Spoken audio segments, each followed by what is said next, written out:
Welcome to English with Monica and Cajun, the show where English gets easy, fun, and practical. Hey everyone, glad to be back. And Monica, you're so right. It feels like it should be straightforward, right? Just add ins and you're done. But then you run into things like geese instead of gooses or sheep for both singular and plural. And your brain just goes, wait a minute. Exactly. That's the beauty and the beast of English, isn't it? So let's start with the absolute basics for anyone just joining us or needing a refresher.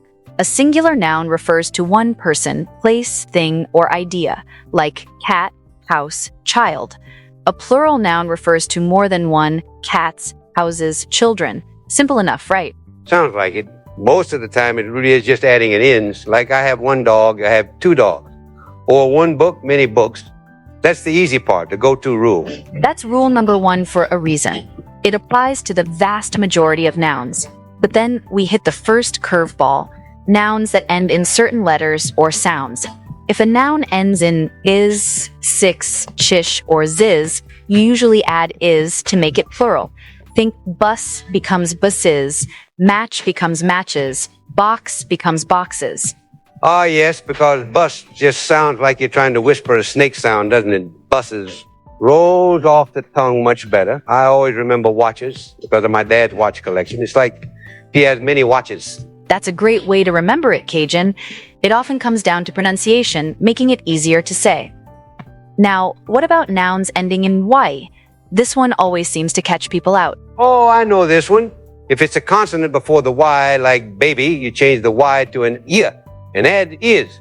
So baby becomes babies, city becomes cities. But if there's a vowel before the Y, you just add an ins. K becomes keys, toy becomes toys. Am I right? Spot on, Cajun. You nailed it. That's a perfect example of how English rules can have these little conditional branches. It's not just a blanket rule. Okay, moving on to another tricky one. Nouns ending in fifth or fifth. All right, fifth or fifth. Let me think. Wolf, knife. Oh, you usually change the whiff or fifth to viv and add is. So wolf becomes wolves. Knife becomes knives. It's like the fifth sound softens into a v sound, right? Exactly. Wife to wives, leaf to leaves, but, and there's always a but in English, there are exceptions. Roof becomes roofs, not roofs. Chief becomes chiefs. Belief becomes beliefs. There's no hard and fast rule for the exceptions. You just have to learn them. See, this is what I mean. You learn a rule, you feel good about yourself, and then English just winks at you and goes, just kidding, sometimes. It's why I love and hate it at the same time. It keeps things interesting. Now, let's talk about the real wild cards, irregular plurals. These are the ones that don't follow any of the standard rules. We're talking about things like man to men, woman to women, foot to feet, tooth to teeth. These often change a vowel sound in the middle. Yeah, those are the ones you just have to memorize, aren't they? There's no trick to nice becoming nice or goose becoming keys. You just got to know it. I remember having flashcards for those back in school. Flashcards are a fantastic idea for irregular plurals. And then we have the ones that don't change at all, whether singular or plural. Sheep, fish, deer, series, species. You have one sheep or you have many sheep. It's the same word. That's a total mind bender for some people, especially when they're learning. They'll try to say fishes or deers. And while fishes can sometimes be used in a very specific context, like different types of fish, generally it's just fish for both. Exactly, Cajun. And that specific context is usually when you're talking about different varieties or species of fish. Otherwise, a school of fish is just fish. Then we have the N plurals, which are relics of older English, child to children, ox to oxen. They're fewer, but they're still around. Yeah, those are pretty distinct. You don't hear too many people trying to say childs or oxes, thankfully. But it's good to know where they come from, that historical context. Absolutely. Now, let's touch on nouns borrowed from other languages, especially Latin and Greek. These often keep their original plural forms, which can be super confusing. Think cactus to cacti, fungus to fungi, alumnus to alumni. Or from Greek, crisis to crisis, phenomenon to phenomena, criterion to criteria. Oh, these are the ones that make me feel smart if I get them right, or really dumb if I mess them up. Data is a classic one. It's technically the plural of datum, but in everyday use, most people treat data as singular, like the data is compelling.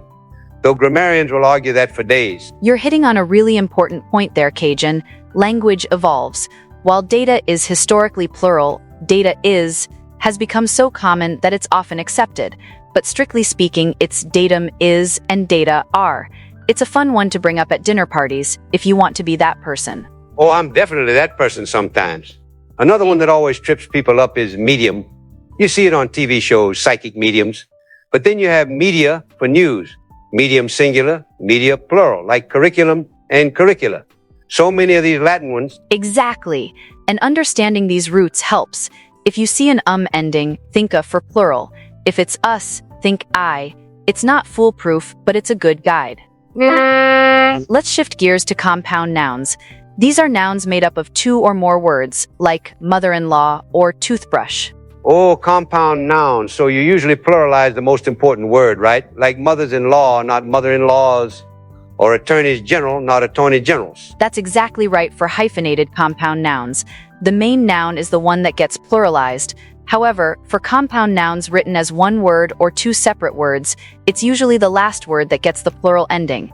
Toothbrush becomes toothbrushes, classroom becomes classrooms, credit card becomes credit cards. Makes sense. You wouldn't say teeth brush or credit card. Though teeth brush sounds like a medieval torture device, which is kind of fun to imagine. It absolutely does.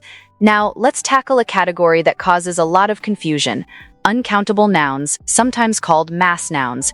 These are nouns that you can't typically count individually, and they usually don't have a plural form. Things like information, furniture, advice, water, money, weather, knowledge, research. Oh, this is a big one. People constantly try to say informations or advices. And it's like, no, you can't have two informations. You can have two pieces of information or two bits of advice. You have to use a quantifying phrase, right? Precisely.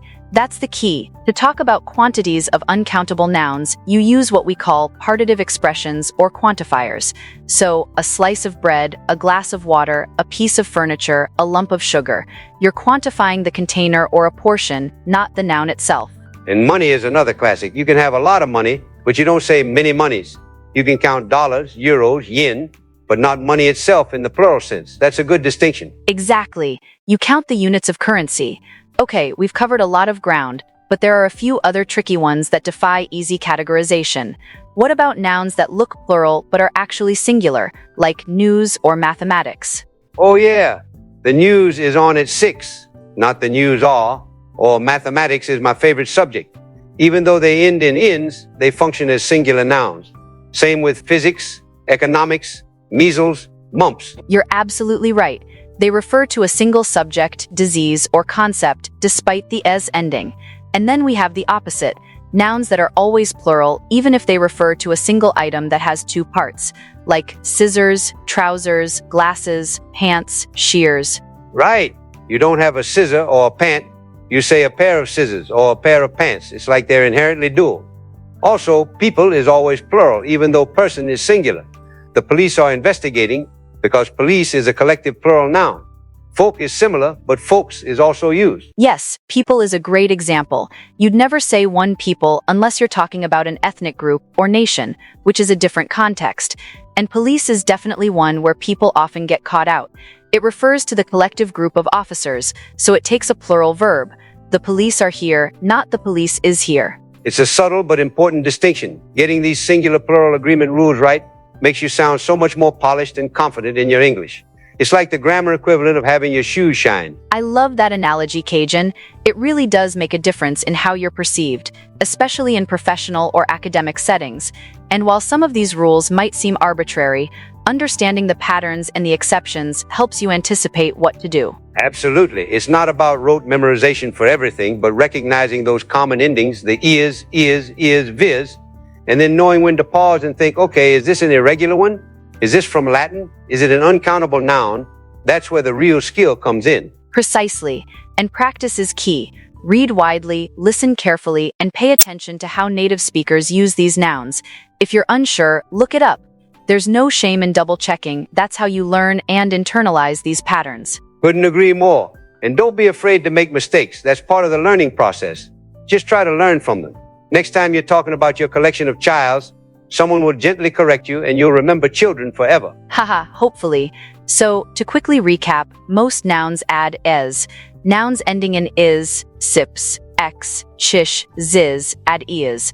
Nouns ending in consonant y, change to is. Nouns ending in vowel y, just add is. Some nouns ending in fif, change to viz. And then we have the wonderful world of irregulars, unchanging plurals, Latin Greek imports, and uncountable nouns. A lot to unpack. It is, but broken down like this, it feels a lot less daunting. Thanks, Monica, for laying out those rules so clearly. It's like having a grammar roadmap. My pleasure, Cajun, and thank you for bringing your fantastic insights and relatable examples. It really helps bring these concepts to life. To all our listeners, we hope this episode has given you a clearer understanding of singular and plural nouns. Keep practicing, keep speaking, and keep learning. We'll catch you next time for more language adventures. Until then, stay grammatically correct most of the time. Bye for now.